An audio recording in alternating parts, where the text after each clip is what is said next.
choisi Jésus pour guider ma vie. Mon bien-aimé Jésus, il est à moi, je suis à lui. J'ai choisi Jésus pour guider ma vie. Mon bien-aimé Jésus, il est à moi, je suis à lui.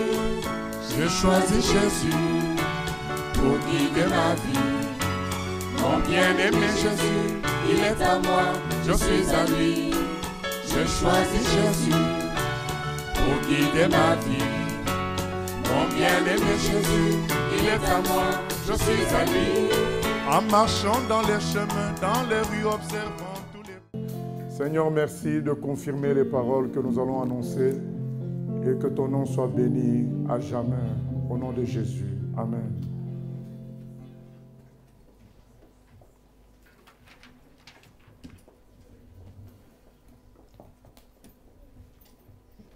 Nous lisons dans Exode 14. Exode 14.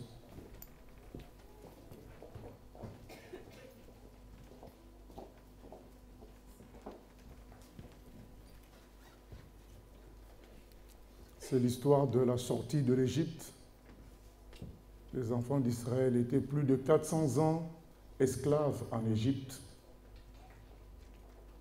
Et à un moment, Dieu a décidé de les sortir de l'Égypte parce qu'ils criaient à Dieu, ils ne voulaient plus continuer à être esclaves. Et le Seigneur a envoyé Moïse, son serviteur, pour les sortir d'Égypte. Rien qu'avec un bâton et avec la parole de Dieu.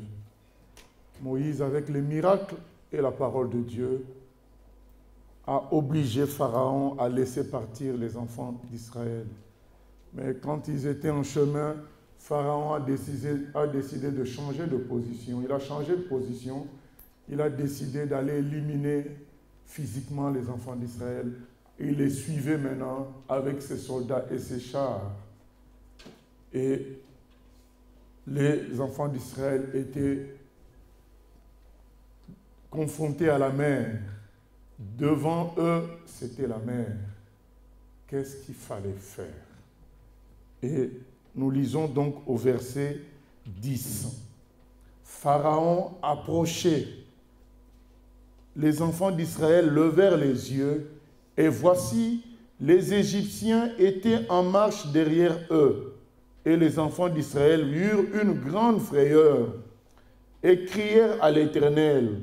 Ils dirent à Moïse, n'y avait-il pas de tombeaux en Égypte sans qu'il soit besoin de nous mener mourir au désert? Que nous as-tu fait en nous faisant sortir d'Égypte? N'est-ce pas là ce que nous te disions en Égypte? Laisse-nous servir les Égyptiens, car nous aimons mieux servir les Égyptiens que de mourir au désert. Moïse répondit au peuple, ne craignez rien, restez en place et regardez la délivrance que l'Éternel va vous accorder en ce jour. Car les Égyptiens que vous voyez aujourd'hui, vous ne les verrez plus jamais. L'Éternel combattra pour vous et vous gardez le silence. L'Éternel dit à Moïse, pourquoi ces cris parlent aux enfants d'Israël et qu'ils marchent? Toi, lève ton bâton, étends ta main sur la mer et fends-la, et les enfants d'Israël entreront au milieu de la mer à sec. Devant eux, il y avait la mer, et derrière eux, il y avait les chars et les soldats de Pharaon. Alors c'était la grosse panique. Et les enfants d'Israël ont commencé à crier. Chacun criait comme il pouvait. Il y en a qui disaient, mais pourquoi tu nous as amenés là? Il y en a qui devaient dire, mais Dieu, tu nous abandonnes. Et le Seigneur dit à Moïse, mais pourquoi tous ces cris? Pourquoi tous ces mouvements? Et Moïse dit aux enfants d'Israël, restez calmes, gardez silence, l'Éternel combattra pour vous. Nous vivons une époque où tout le monde fait du bruit. Tout le monde fait du bruit. Les musulmans font du bruit, les athées font du bruit, les politiciens font du bruit, les musiciens font du bruit.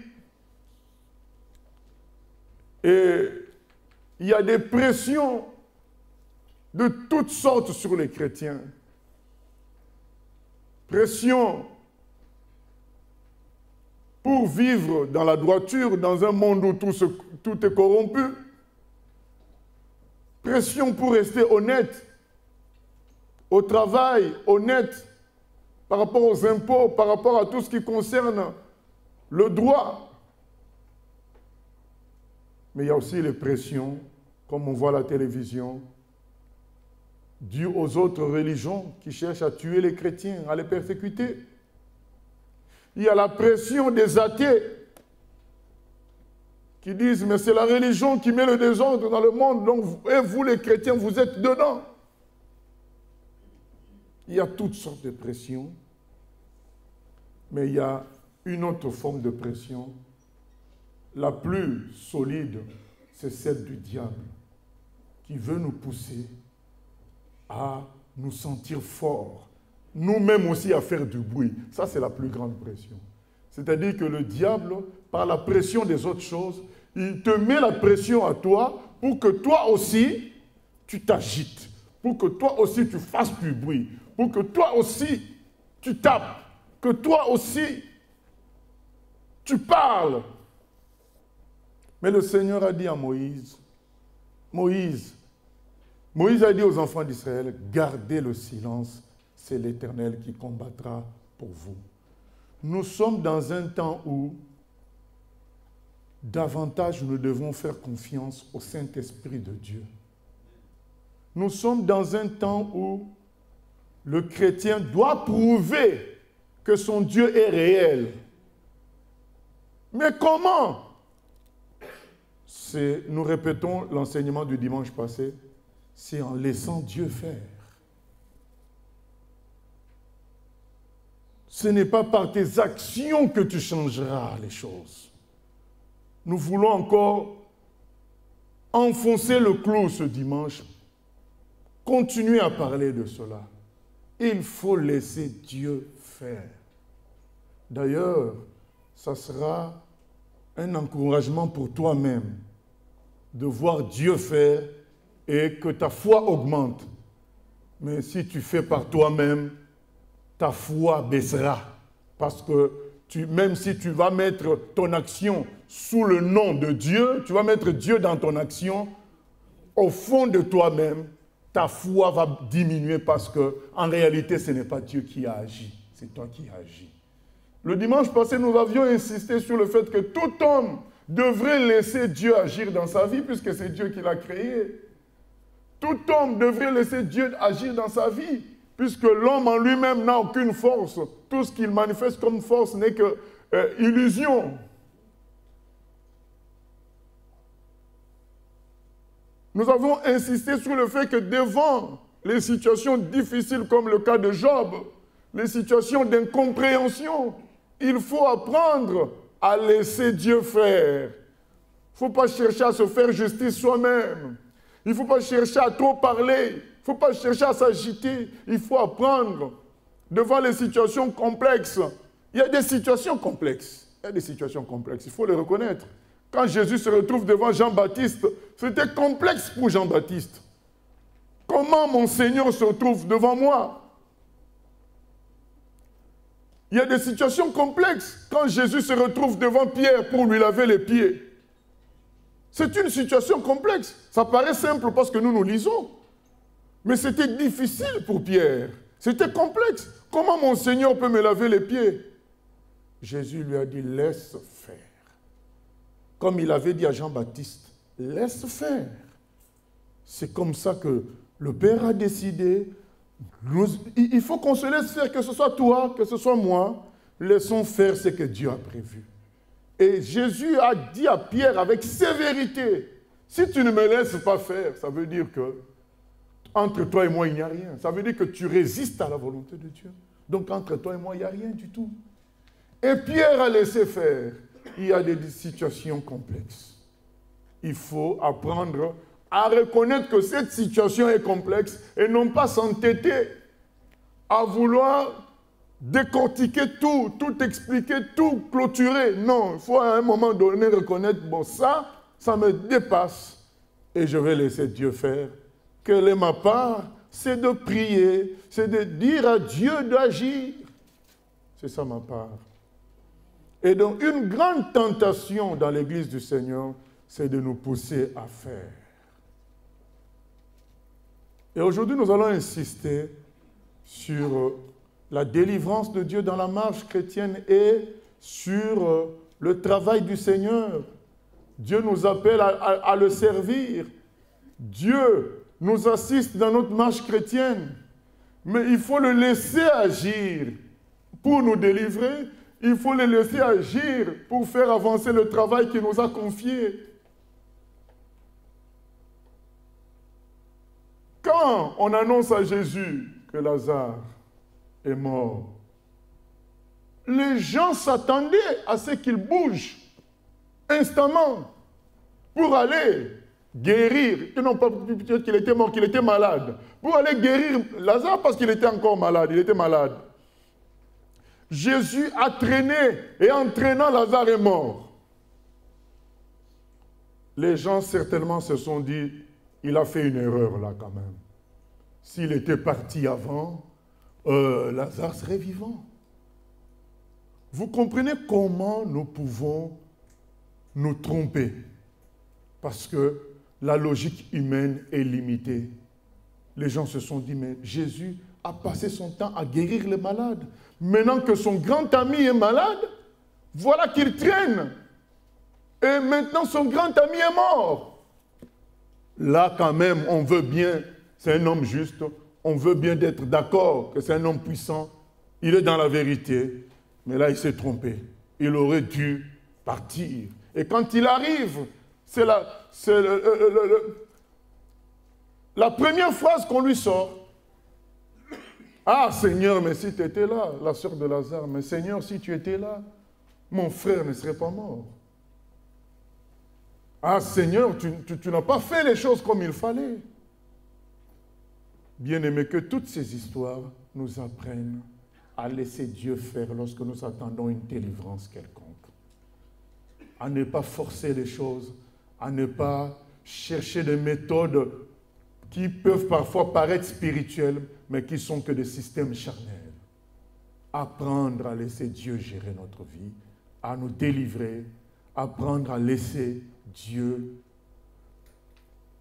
parachever son œuvre. Il a commencé une œuvre en nous. Laissons-le parachever cette œuvre. C'est écrit dans Éphésiens 2, 8 à 10. Au verset 10, c'est écrit « Nous sommes son ouvrage, créé en Jésus-Christ pour accomplir des œuvres préparées d'avance. » Des œuvres préparées d'avance. Donc, nous et ce que nous faisons, tout cet ensemble-là, c'est l'ouvrage de Dieu. Mais pourquoi tu ne veux pas que Dieu poursuive son œuvre? Dieu libère les enfants d'Israël. Mais Moïse dit au peuple, mais soyez tranquille, il vous a libéré. Définitivement, il ne vous a pas libéré pour que vous mouriez encore entre les mains des Égyptiens. Le peuple dans le cri, dans la panique. Aujourd'hui, bien-aimés, nous avons l'impression d'être comme une fourmi dans les conflits mondiaux, conflits athées contre musulmans, URSS contre Occident, Russie contre l'Occident. Il y a des grands conflits et nous avons l'impression de ne plus exister. Mais non, c'est notre moment. C'est le moment pour nous de sauver le maximum de personnes parce que les gens sont maintenant perdus.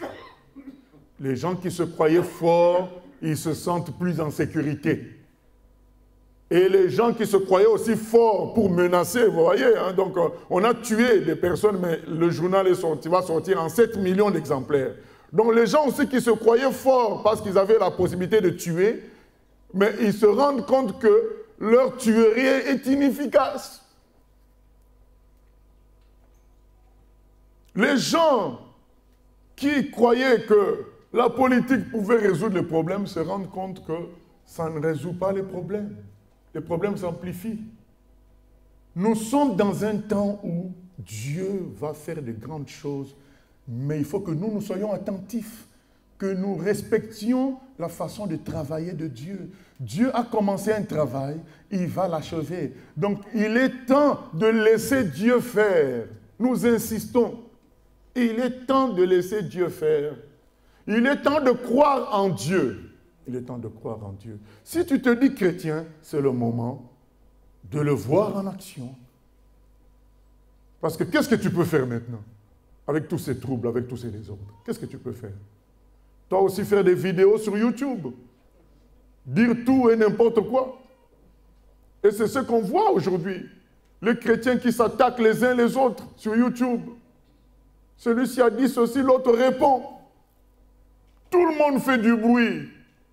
Mais Dieu nous appelle aujourd'hui à garder silence et à lui faire confiance. Garder silence, ça ne veut pas dire ne rien dire. Ça veut dire tout simplement être silencieux pour entendre ce que Dieu veut que tu fasses. Quand il leur a dit garder silence, ensuite il a dit à Moïse, tu prends le bâton, tu agis. Et Moïse a agi selon les instructions divines. Garder silence, c'est reconnaître que moi je ne peux rien changer. Reconnaître que ce n'est pas ma pression ou bien mon action personnelle qui va changer les temps et les circonstances. Mais c'est Dieu qui va agir. Vous savez, j'étais à la Baule pendant 3 jours. Et ça faisait 3 fois que les bien-aimés qui nous reçoivent là-bas invitaient une famille. Et cette famille ne venait toujours pas. Et cette fois, le bien-aimé André s'est dit, mais bon, je leur avais déjà dit il y a 2 mois que Moshe va venir, mais bon, ce n'est pas la peine que je rappelle ça parce que certainement ils ne vont pas venir. Quelle ne fut sa surprise de voir cette famille près 3h30 de distance pour venir à cette rencontre sans qu'il n'ait rappelé cette famille-là. On se rend compte que ce n'est ni par la force, ni la puissance, mais c'est par l'Esprit de Dieu. Zacharie 4:6. Avant, il envoyait un mail, elle envoyait un deuxième mail, il appelait, la famille ne venait pas. Cette fois-ci, il n'a pas fait ça. La famille est venue.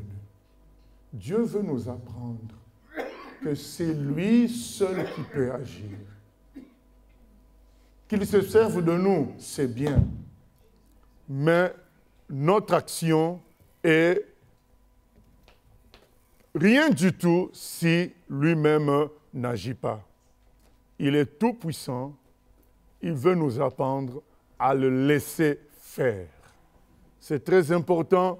Nous vivons une époque où chacun fait ce qu'il veut, chacun agit, chacun s'agite. Mais le Seigneur nous dit, gardez silence, l'Éternel combattra pour vous. Et c'est ce qui se passait donc dans Exode au chapitre 14. Il leur a dit, gardez silence, l'Éternel combattra pour vous. Et les enfants d'Israël ont gardé silence. Ils ont laissé Dieu faire. Et le Seigneur les a délivrés. Ils ont marché le pied à sec dans la mer. La mer a été arrêtée par le Seigneur. Dieu veut qu'on le laisse faire. C'est le moment, bien-aimé. C'est le moment de laisser Dieu faire. Nous lisons Éphésiens 2, 8 à 10.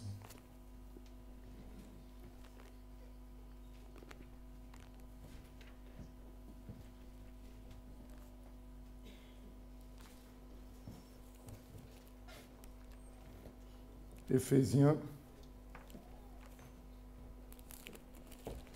2, 8 à 10. Car c'est par la grâce que vous êtes sauvés, par le moyen de la foi. Et cela ne vient pas de vous, c'est le don de Dieu. Ce n'est point par les œuvres, afin que personne ne se glorifie. Car nous sommes son ouvrage, ayant été créés en Jésus-Christ, pour de bonnes œuvres que Dieu a préparées d'avance afin que nous les pratiquions. Nous avons été créés en Jésus pour de bonnes œuvres que Dieu a préparées d'avance. Mais malheureusement, nous, on se concentre sur les œuvres. Quelle œuvre je dois faire? Que dois-je faire?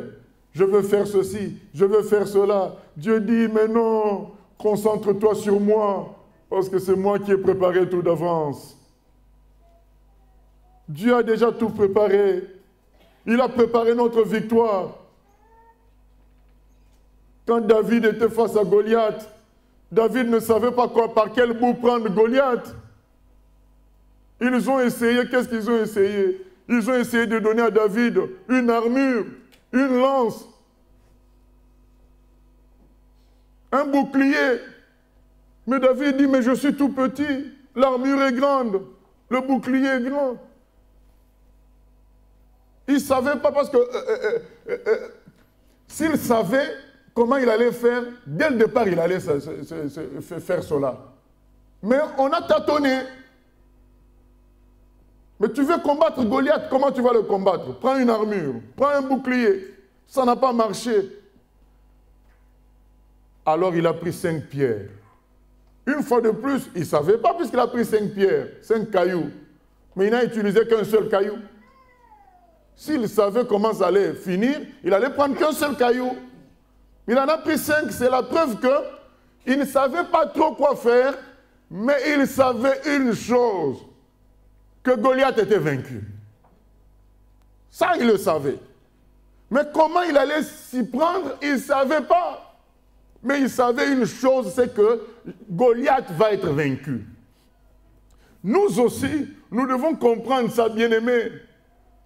On ne sait pas toujours comment on va s'y prendre, comment cela va se passer, mais nous savons que nous sauverons beaucoup de musulmans, nous sauverons beaucoup d'athées, nous sauverons beaucoup de bandits, nous sauverons beaucoup de voyous, mais on ne sait pas exactement comment, mais nous sommes appelés à faire confiance en Dieu, qui a dit, allez et faites de toutes les nations des disciples, qui a dit, allez prêcher la bonne nouvelle à toute la création. Voici les miracles qui accompagneront ceux qui ont cru.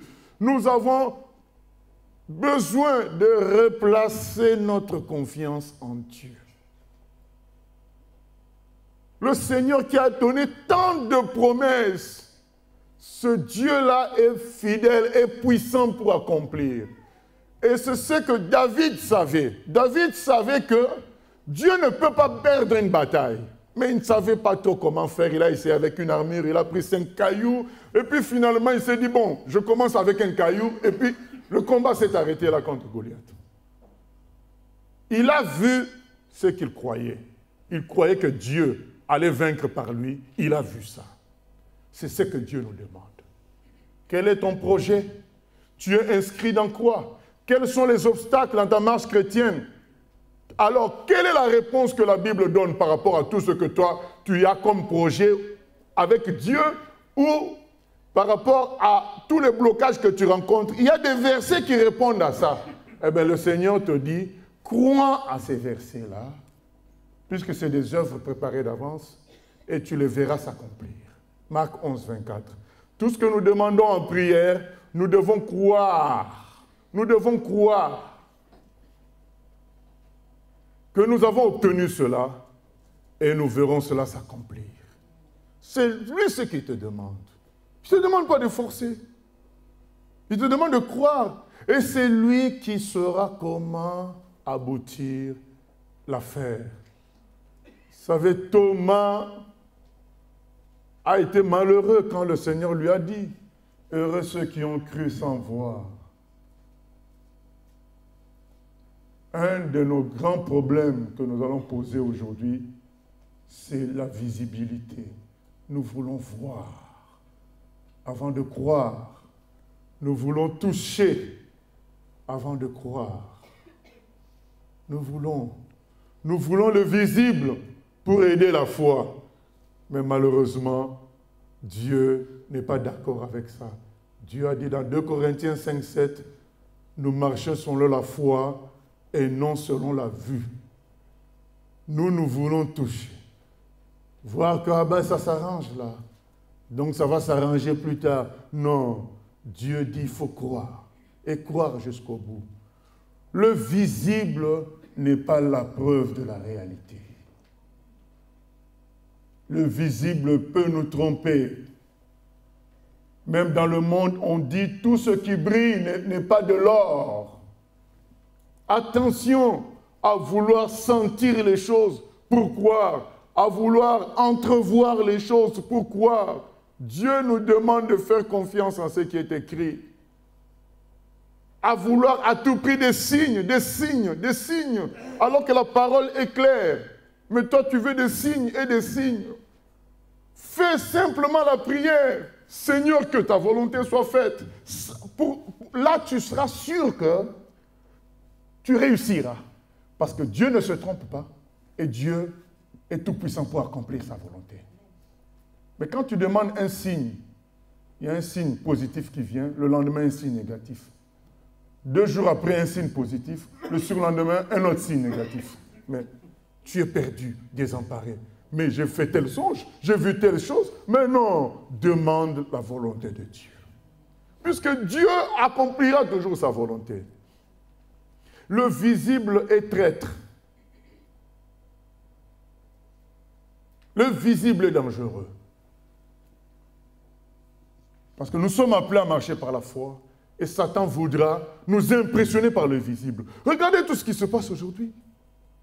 Le visible impressionne.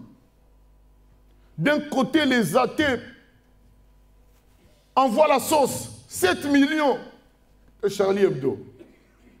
De l'autre côté, les musulmans envoient la sauce. Allez, on tue les gens. On fait des manifestations. On brûle les églises, même alors que Charlie Hebdo est aussi anti-église. Donc là, on ne comprend pas. Mais on brûle quand même les églises. Tout c'est du visible, de l'impressionnant. C'est le moment où le chrétien doit dire « l'heure de la victoire a sonné ». Parce que c'est écrit dans Proverbe 18, 9, quand un cœur s'élève, il est proche de la ruine. Quand quelqu'un doit être ruiné, son cœur s'élève. Quand nous voyons un homme jouer au fort, sachons que sa chute est prochaine. Voilà. Quand la ruine s'approche, le cœur s'élève. Il s'élève. Donc ce que nous voyons de visible et d'impressionnant, ça veut dire que c'est la chute de la chose qui commence. Donc c'est notre temps à nous. Contrairement aux apparences, c'est notre temps. C'est le temps du Saint-Esprit. C'est le temps des enfants de Dieu. Mais nous avons nos méthodes à nous qui ne sont pas les méthodes du monde. On nous dit à nous de garder silence, l'Éternel combattra pour nous. Devant les obstacles, c'est lui qui combattra. Il enverra son armée combattre à notre place. Quand Jésus était à Gethsémane, en train, face à l'obstacle de la mort, il transpirait, il suait à grosses gouttes et même du sang dans la sueur. Dieu lui a envoyé un ange qui est venu le consoler. C'est vrai que les obstacles peuvent être devant. Il y en a des chrétiens, là où on brûle les églises, qui sont morts peut-être, leur famille pleure. Mais je vous dis que c'est l'heure de la victoire. Parce que Dieu est en action. Aujourd'hui, le dimanche passé, nous avons dit « laisse Dieu faire ». Mais aujourd'hui, nous disons non seulement qu'il faut laisser Dieu faire, Dieu est en train de faire dans le silence. Il est en train d'agir pendant que toi tu ne vois pas. Il est en train d'agir. Il est en train d'accomplir les prières que tu as faites un jour. Il est en train d'agir. Un jour, il y a des chrétiens qui étaient partis en mission. Ils étaient au nombre de 16. Et 2 étaient partis, ils étaient dans un camp. Après, 2 sont partis faire l'évangélisation quelque part. Mais sur le chemin du retour, la nuit est tombée et ils sont restés bloqués dans la forêt.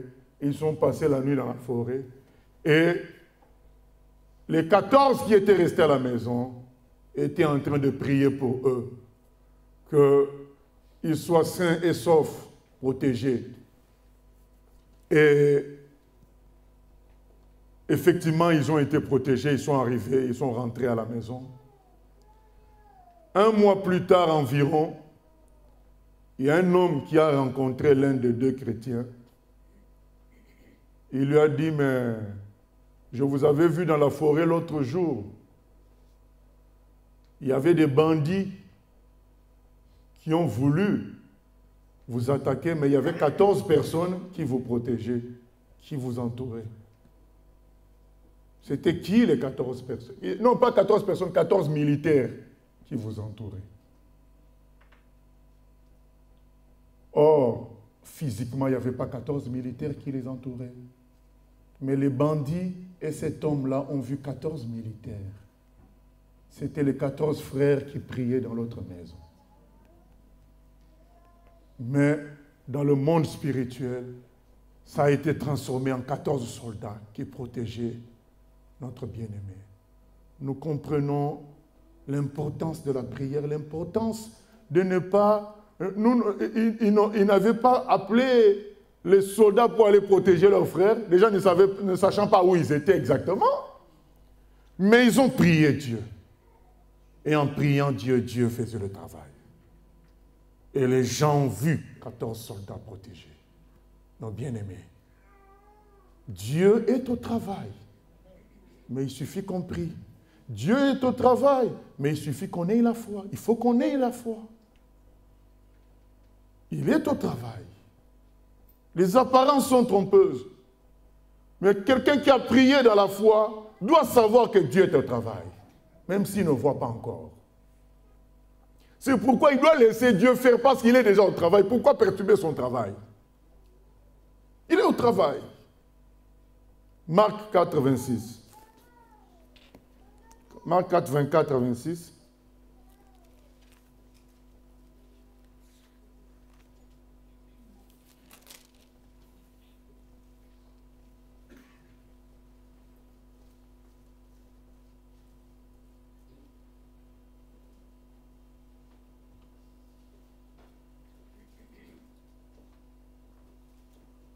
Plutôt Marc 4, 26, il dit encore, il en est du royaume de Dieu comme quand un homme jette de la semence en terre.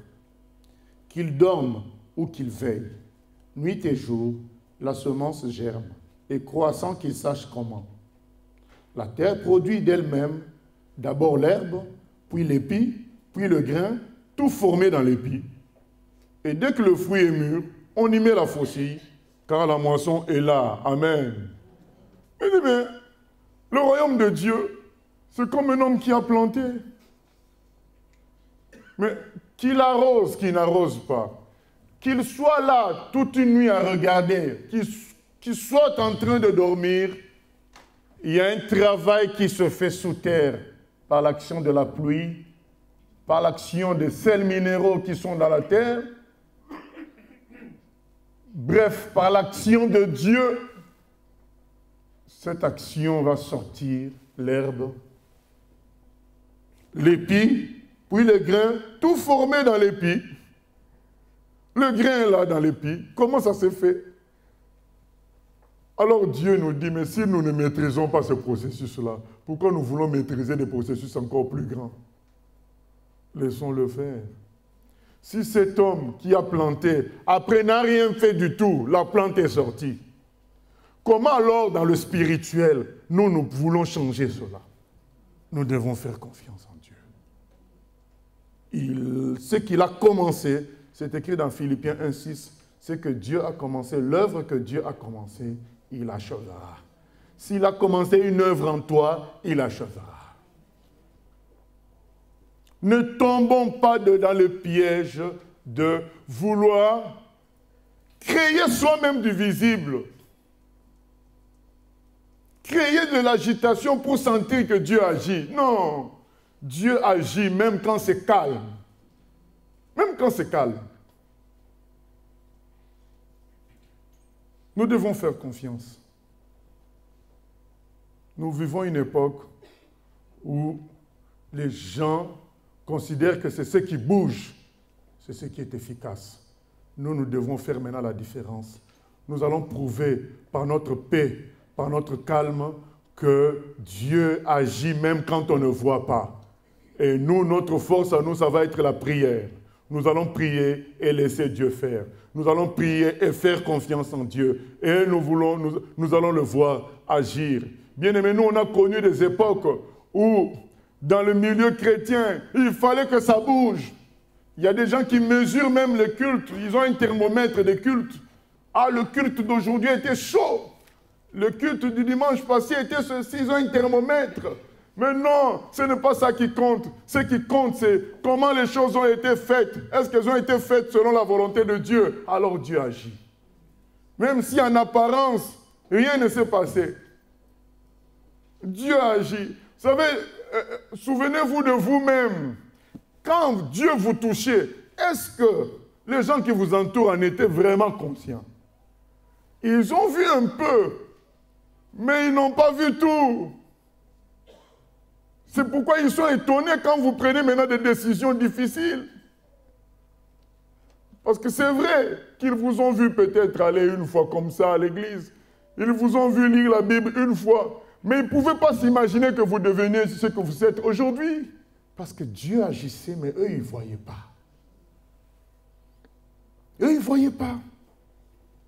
Pendant que Dieu vous touchait, eux, ils ne voyaient pas.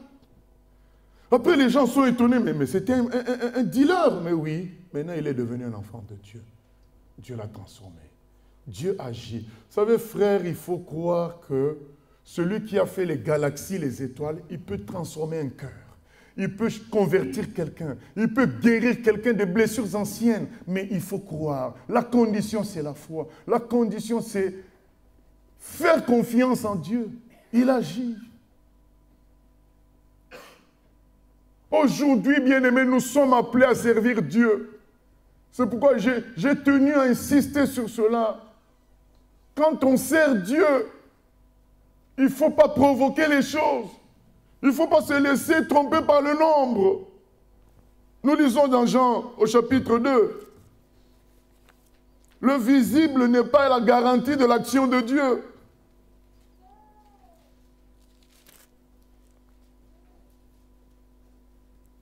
Versets 23 à 25.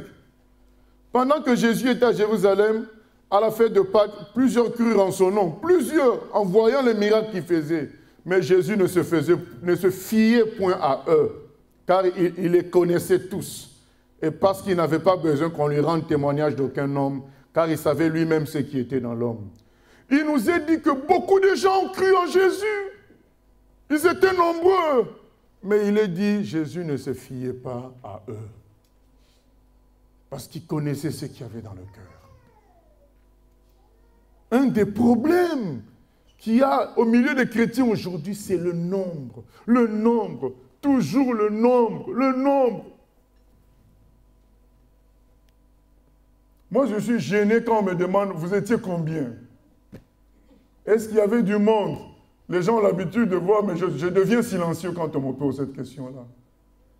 Parce que, comme ça fait un moment que je suis dans les choses de Dieu, c'est une maladie que j'ai trop vu dans les milieux chrétiens, où on veut qu'il y ait du nombre, on veut qu'il y ait du monde, on veut que les gens réagissent. Non, bien-aimés, on n'a pas besoin que les gens réagissent pour croire que Dieu est là. Dieu peut être là et il touche un cœur. Vous savez, parfois pendant qu'on prêche, quelqu'un peut être silencieux, apparemment distrait, mais après 5 mois, vous allez vous rendre compte que c'est ce jour-là qu'il a été transformé. Mais quelqu'un peut être content, souriant, mais sans être réellement touché. Mais parce qu'il y a un aspect qui a effleuré son esprit, il est content, mais ce n'est pas dans la profondeur. C'est ce qui est écrit dans Jean 2. Jésus ne se fiait pas aux apparences. Jésus était dans la réalité. Dans la réalité. Quand Jésus va chez Zachée, le collecteur d'impôts, tout le monde dit, mais il va chez un homme pécheur. Mais Jésus connaissait le cœur de Zachée. Il savait que c'était un voleur juste avant ce moment-là, mais il voyait dans le cœur de Zachée quelqu'un qui avait un cœur à se repentir et à changer de vie. Et il est parti le sauver. Nous sommes dans un moment où il faut faire confiance en Dieu et ne plus regarder ni au nombre, ni aux apparences, ni aux réactions. Être tranquille, bien aimé, nous sommes dans un moment où Dieu va nous envoyer prêcher, sauver des gens, chanter, faire des choses.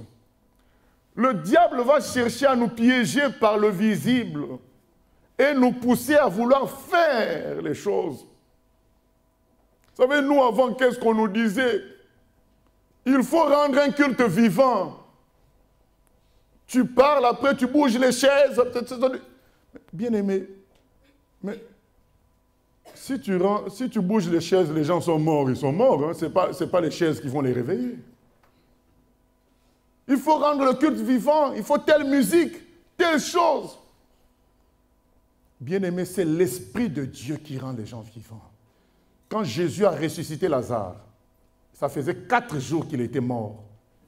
Il a dit, Lazare, sors. Lazare est ressuscité d'entre les morts. Il n'a pas chanté le rock chrétien pour que Lazare sorte du tombeau.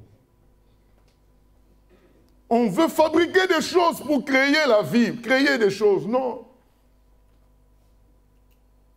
Les gens qui prêchent, allez, dites Amen.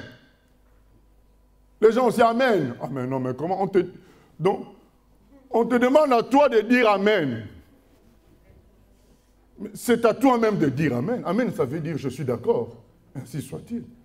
Mais maintenant, on te dit, allez, sois d'accord. Je suis d'accord. Bien aimé. Parce qu'on veut voir qu'il y a, ça bouge. Allez, dites Amen. Non, c'est un exemple, je ne vous demande pas de dire Amen. Hein. Bon. Ah, Amen. Mais non, donc on t'oblige à dire Amen. Maintenant, pour rendre le culte vivant, bon, dis à ton voisin que Jésus est vivant. Oh, bien-aimé, c'est écrit que Jésus est vivant dans la Bible. Alors tout le monde se tourne, Jésus est vivant. Mais oui, mais non, bien-aimé. Tout ça pour mettre du mouvement. Mais non, bien-aimé, quand quelqu'un sait que Jésus est vivant, il le sait. Et devant le feu, il passe. Ça, c'est la vraie vie. Ce n'est pas une question, bon, dis à ton voisin que Jésus est vivant. Tu dis, lui-même il dit, ça c'est un voleur. Voilà. Non. Jésus est vivant, on va le savoir dans la vie de chacun. Que là, Jésus est vivant. Elle dit, bon, tout le monde est en train de fuir Châtelet-Les-Halles, moi je vais là-bas. Parce que Jésus va me protéger des bombes. Voilà. Ça, tu sais que Jésus est vivant. Comme les amis de Daniel, ils ont dit, bon, on est prêt à aller dans le feu parce que notre Dieu est tout-puissant. On ne leur a pas dit, dites Amen. Hein. Non, ils sont entrés intérieurs. Mes frères, réagissez. Mais comment on peut dire à quelqu'un de réagir s'il n'a rien du tout? C'est simple. Zacharie 4,6. Ce n'est ni par la puissance ni par la force, mais c'est par mon esprit, dit l'Éternel. Est-ce que dans les actes des apôtres, les pierres se sont créées le parler en langue? Pour dire, bon, on nous a promis peut-être qu'on parlera d'autres langues. Allez, comme nous, on a voulu nous faire parler. Dis, non. La puissance est venue du ciel, boum, ils ont commencé à parler la langue. C'est tout. C'est Dieu qui a rempli les bien-aimés de la puissance du Saint-Esprit. On ne leur a pas dit, allez, non. On veut créer des choses. Non, bien-aimés. Nous devons laisser Dieu faire. Nous sommes appelés à diriger un culte. Nous sommes appelés à prêcher. Laissons Dieu toucher les cœurs. Jésus ne disait pas aux gens, dites Amen. Il ne disait pas aux gens, dis à ton voisin que Dieu t'aime. Non, lui-même il disait, Dieu t'aime. Directement. On ne va pas créer de l'ambiance artificiellement. Quelqu'un me dira, mais ce ne sont pas des péchés. Ce ne sont pas des péchés, ce sont des fabrications charnelles pour créer un mouvement, avoir l'impression que Dieu agit. Ce n'est pas bon, c'est la chair. Ce n'est pas bon. Dieu est tout puissant pour agir. C'est la vérité. Nous devons lui faire confiance. Vous savez, Dieu nous attend maintenant de vivre comme le sel de la terre. Vous savez, est-ce que le sel parle? Le sel, il ne parle pas. Le sel ne marche pas. Le sel ne tourne pas la nourriture. Mais tu plonges une pincée de sel dans la nourriture, il donne le goût à toute la nourriture. Rien que par sa présence. Dieu veut... Dieu a dit que nous sommes la lumière du monde. Est-ce que la lumière dit, moi je vais éclairer? Non, elle est claire. Elle est claire. Donc on la pose, elle est claire. Le sel, on met, ça agit. Vouloir s'agiter, c'est les gens du monde qui sont en train de s'agiter. De parler dans toutes les chaînes de télévision. C'est les gens du monde qui sont en train de faire des marches pour massacrer les gens, critiquer les gens, se sentir fort dans le nombre. Vous avez vu la guerre des nombres, ils étaient 4 millions. Pour une fois, ça n'a pas été contredit parce que c'est la police qui a compté. En général, quand c'est les syndicats qui marchent, on dit toujours que c'était moins que ça. Les gens veulent. Vous avez vu ce qui s'est passé? Ils étaient nombreux. Mais dès qu'ils sont rentrés chez eux, les présidents, ils ont commencé à critiquer la marche. Les présidents qui sont venus marcher là, dès qu'ils sont rentrés chez eux, le président turc, il a critiqué. Il avait envoyé quelqu'un, mais il critique encore.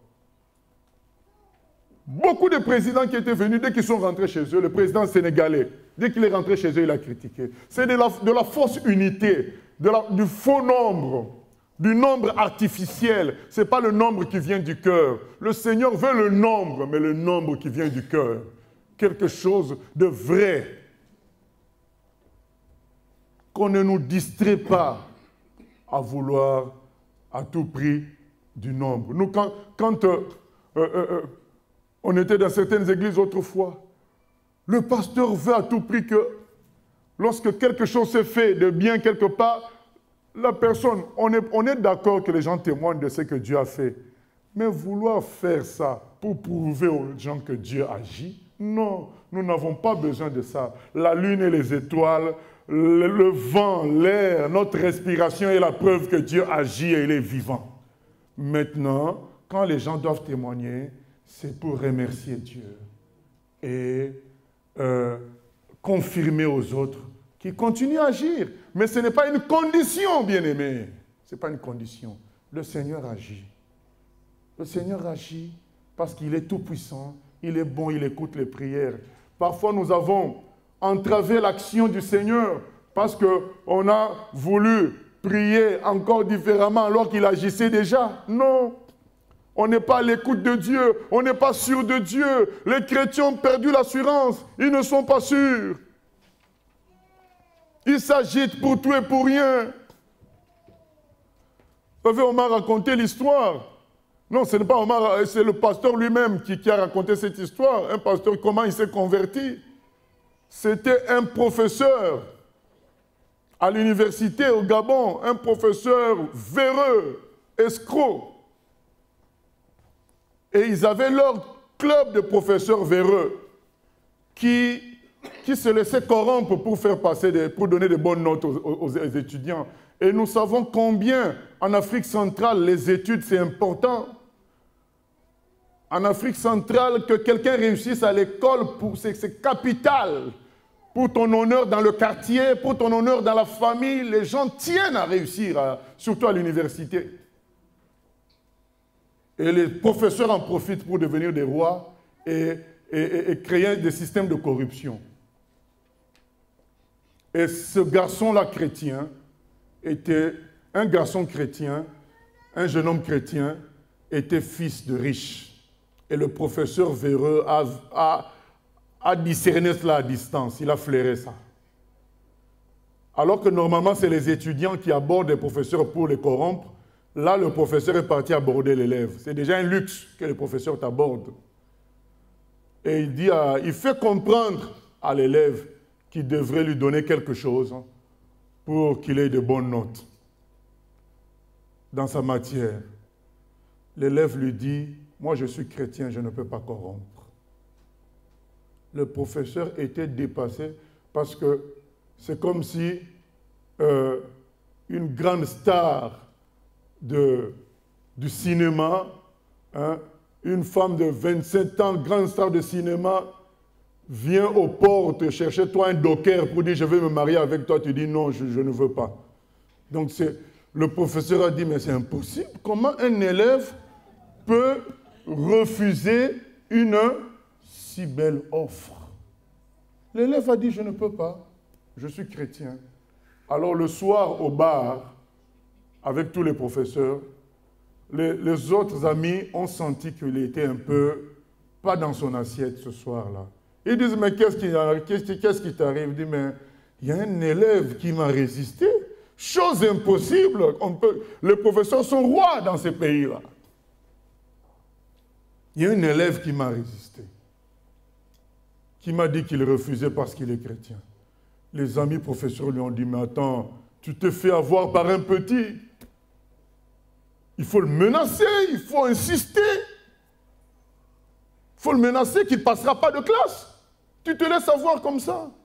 Et le lendemain, revigoré, le professeur retourne voir l'élève. Il dit, mais je t'avais parlé... Oui, mais l'élève dit, mais monsieur le professeur, je vous avais déjà répondu que moi, je ne peux pas corrompre, je suis chrétien. Pourtant, ce n'était pas un garçon qui avait une pancarte « Je suis chrétien, je suis chrétien ». Mais là, l'occasion était là de manifester que Jésus était vivant. Ce n'était pas quelqu'un qui disait à l'autre « Dites Amen ». Non, l'occasion était là de manifester que « Amen », toutes les promesses de la parole sont vraies. Voilà. Donc moi, je ne peux pas corrompre. Le professeur maintenant sort le joker. La menace de ne pas passer de classe. Parce que je vous dis que nous sommes dans un contexte d'Afrique centrale où passer de classe, c'est très important pour un individu. Et il lui dit, tu sais que moi je peux faire que tu ne passes pas de classe. Écoutez la réponse. Si Jésus veut que je reprenne cette année, je suis prêt à reprendre. Alors, je sais que dans l'ambiance d'aujourd'hui, qu'est-ce que les gens allaient dire?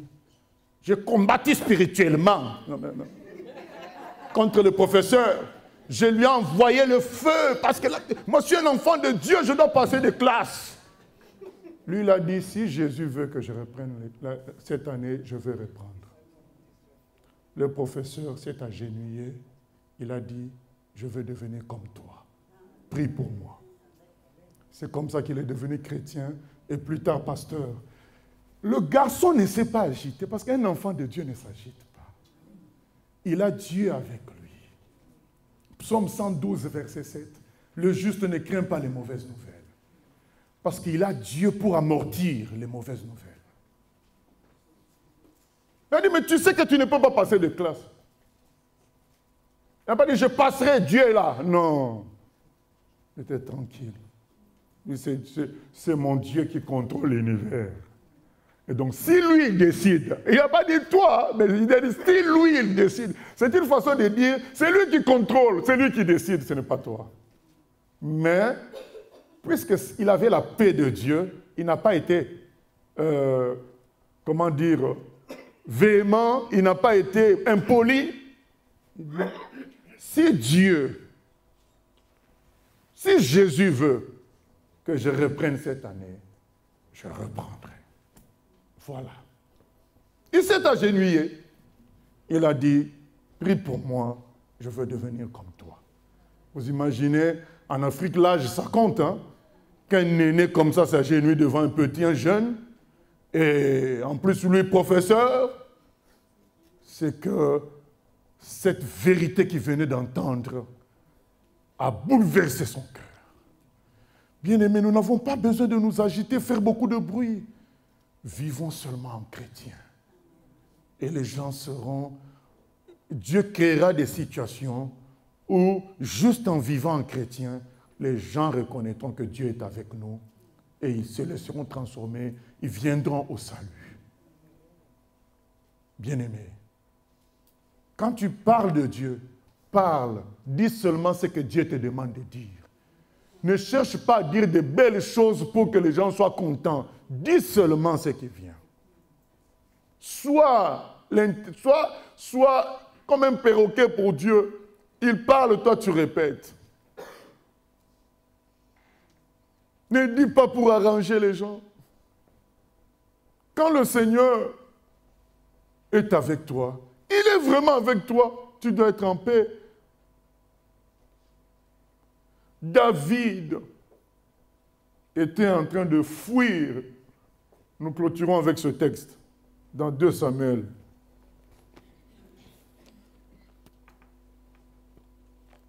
« 2 Samuel 18, je crois.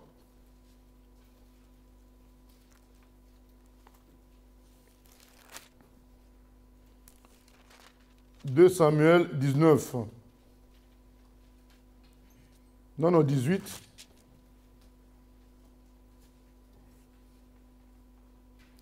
Finalement 16. 2 Samuel 16, verset 5. Quel est le contexte?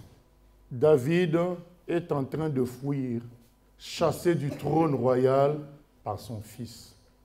Le fils de David l'a chassé du trône et il menace de tuer David et il s'enfuit. Mais il ne s'enfuit pas tout seul, c'était un roi. Il s'enfuit avec le reste de son armée qui lui est resté fidèle. Donc beaucoup de personnes quand même, beaucoup de vaillants guerriers avec lui. Et une bonne partie du peuple fuit aussi avec David.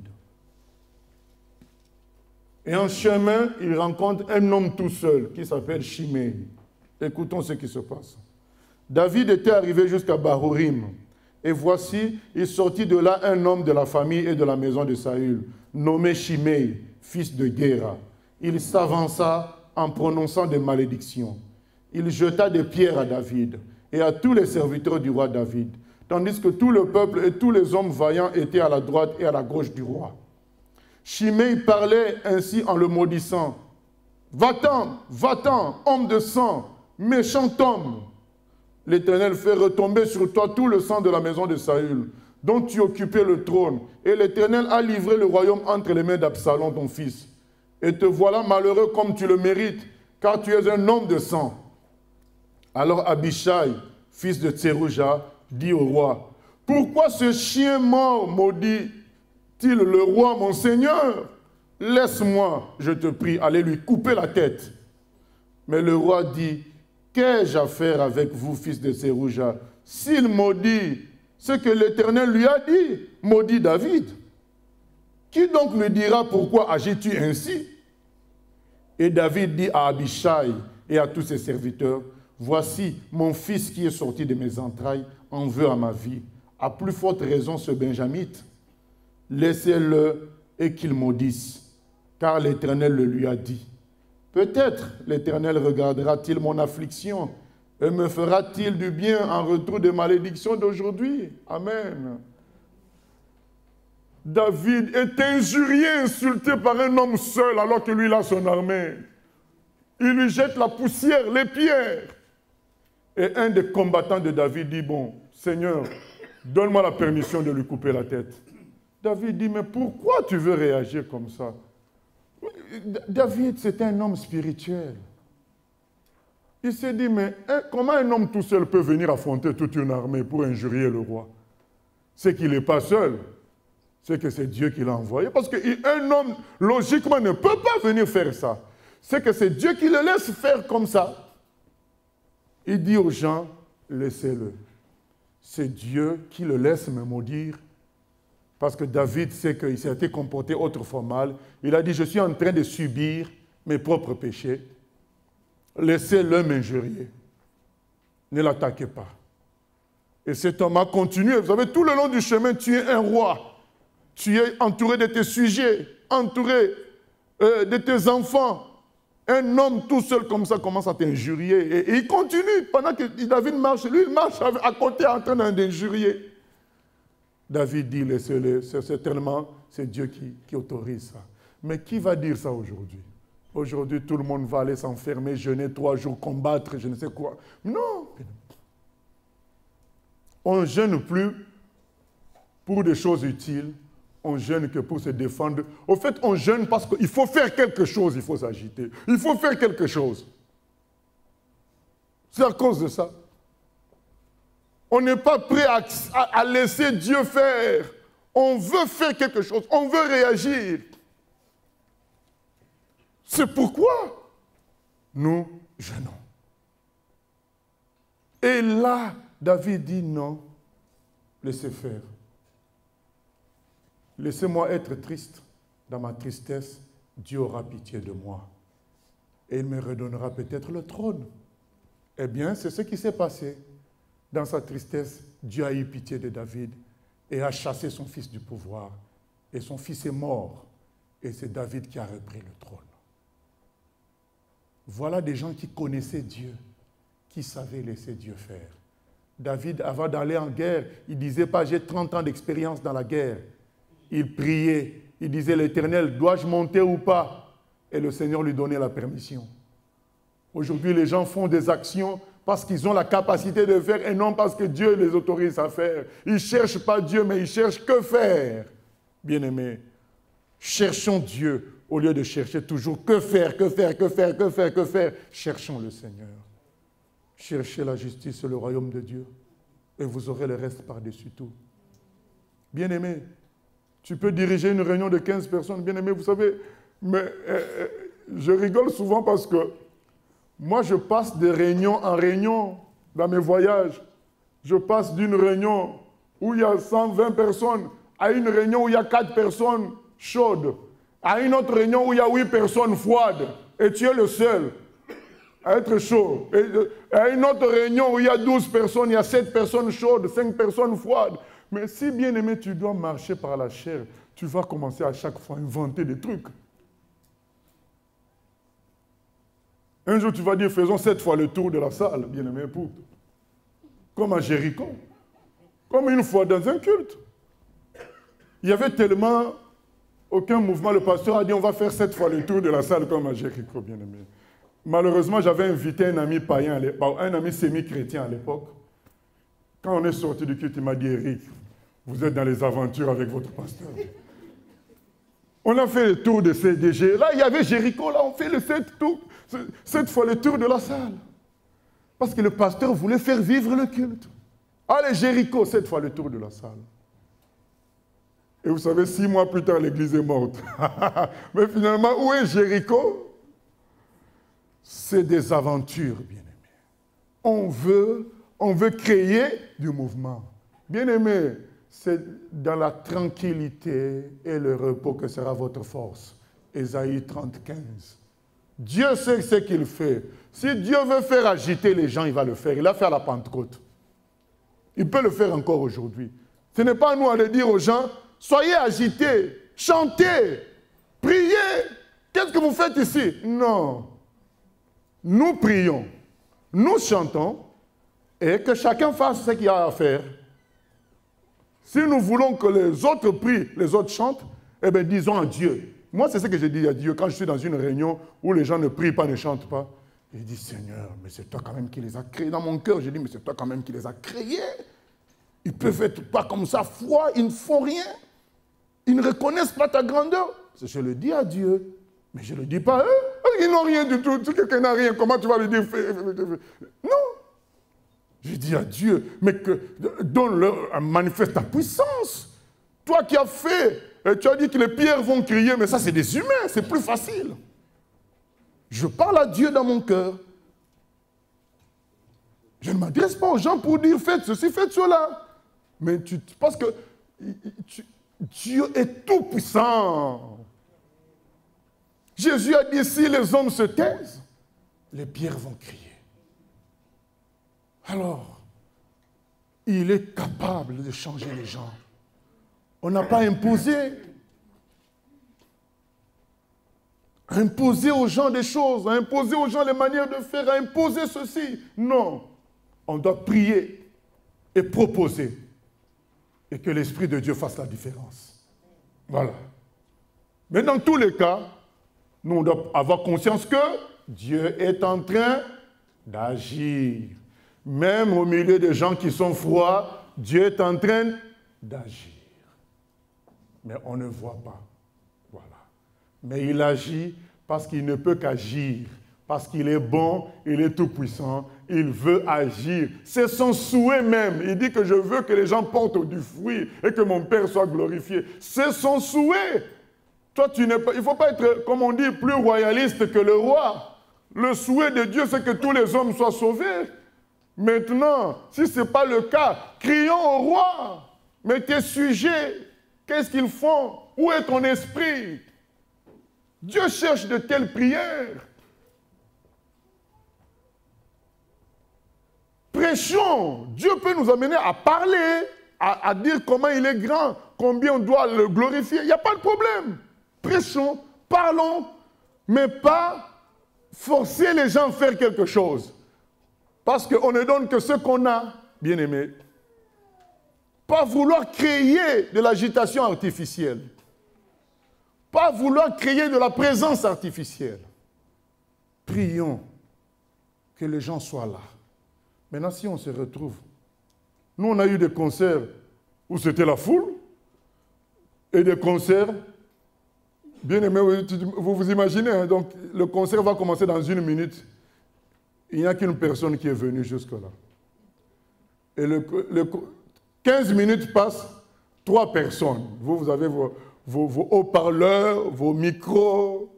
Je crois qu'il y en a qui vont mettre leurs sandales, vont mettre leurs bottes, leurs manteaux, ils vont fuir. On a dit, nous allons chanter devant l'Éternel. Amen. Même s'il n'y a que 2 personnes, nous allons chanter devant notre Dieu. Lui, il est présent. Voilà. Et nous allons crier à travers les chants Laudate omnes gentes, que toutes les nations louent le Seigneur. Alors que c'est vide, nous allons chanter que toutes les nations louent le Seigneur. Et ils vont entendre ça, parce que spirituellement, ça ne sort pas, ça ne retourne pas à Dieu sans s'accomplir. Dieu touchera toutes les nations. Donc même s'il n'y a personne, le Seigneur, Jean-Baptiste prêchait dans le désert, il n'y avait personne. Mais il faisait confiance que celui qui a demandé de prêcher, il sait pourquoi il prêche. Ça va quelque part. Et même s'il n'y a personne, bien aimé, il faut savoir, il y a des concerts où on ne fait pratiquement pas de publicité. Il y a beaucoup de gens. Eh bien, il y en a, on en fait, mais il n'y a personne. Eh bien, que le nom de Dieu soit béni. Vous savez, j'avais des tracts. Et puis, puisqu'on en avait sorti 5000,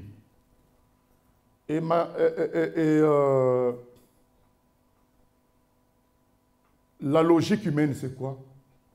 Puisqu'on en a beaucoup, ça ne va pas aller à perte. Ça ne va pas aller à perte, il faut les distribuer. Alors, je m'apprêtais à sortir le matin pour aller distribuer.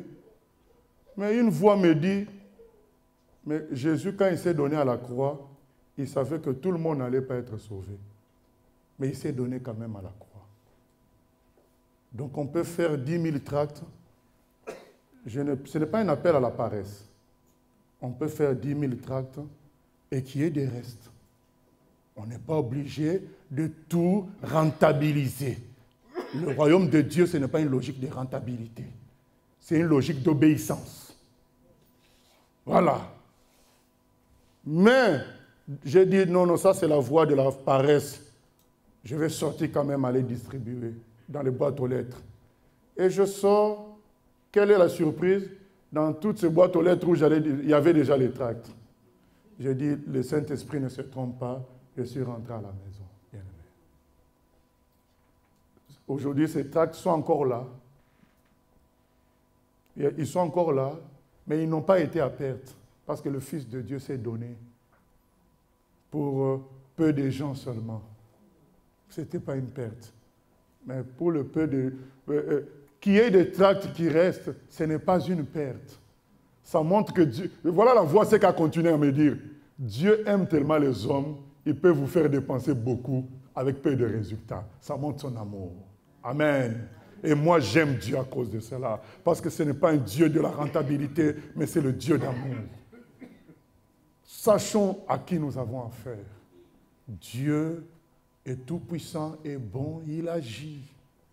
Laissons-le agir, car il est déjà en train d'agir. Amen. Soyons tranquilles. C'est dans la tranquillité le repos. Ne nous agitons pas. Faisons confiance au Seigneur. Si nous avons prié, nous avons demandé des choses. Attendons. Et si le Saint-Esprit nous pousse à prier encore, nous prions. Mais nous ne devons pas nous fabriquer de faux exaucements. Nous ne devons pas imposer des choses. Nous devons laisser Dieu faire. Nous avons parlé à quelqu'un, laissons Dieu faire. Nous ne devons pas multiplier les paroles pour convaincre. Non, on doit dire ce qu'on doit dire par l'Esprit. S'il faut après qu'on se taise, on se tait. Jésus s'est tué devant les gens qui le jugeaient. Ce n'est pas qu'il manquait quoi dire. Il y a un chant qui dit, il a manqué quoi dire. C'est faux, il n'a pas manqué quoi dire. Il n'a pas voulu parler. Il n'a pas voulu parler parce qu'il ne fallait pas parler en ce moment-là. Il a laissé Dieu le défendre. Et Dieu nous défendra. Dieu a défendu son fils Jésus. Il est ressuscité le 3e jour. Les gens se sont moqués de lui. Ils ont parlé. Il s'est tué. Il est parti comme un agneau. Mais il savait que Dieu agissait. Il savait que le voleur à la croix allait être sauvé. Il était là. Il attendait cet instant merveilleux où, sans parler, à la croix, Jésus n'a pas parlé. Mais cet homme a été sauvé. Ne croyons pas que ce sont nos actes qui sont les plus importants. C'est Dieu qui est le plus important.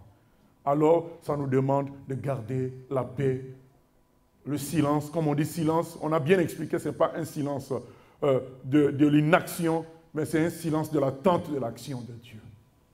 Que ce soit à travers nous, que ce soit de lui-même. Mais Dieu agira. Dieu exaucera tes prières. Fais confiance et attends au nom de Jésus. Amen. Amen. Merci Seigneur de nous aider à te faire confiance. Nous vivons un temps où les gens s'agitent, le monde s'agite, et le diable veut nous pousser aussi à nous agiter, veut nous pousser à utiliser le forcing, à forcer les gens, à vouloir convaincre par plusieurs paroles. Mais toi, tu nous demandes de garder silence, tu combattras pour nous. Merci Seigneur d'agir et de nous aider. Seigneur, nous vivons un temps où, je te le dis clairement Seigneur, nous avons besoin de ton action, parce que l'action de l'homme, qu'est-ce qu'elle peut faire devant des temps si difficiles? C'est de ton action que nous avons besoin. Oh Seigneur, manifeste-toi dans ta puissance, dans ta gloire, au nom de Jésus-Christ.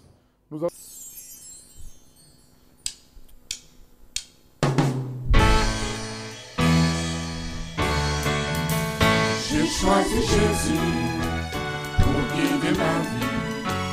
Mon bien-aimé Jésus, il est à moi, je suis à lui. J'ai choisi Jésus pour guider ma vie.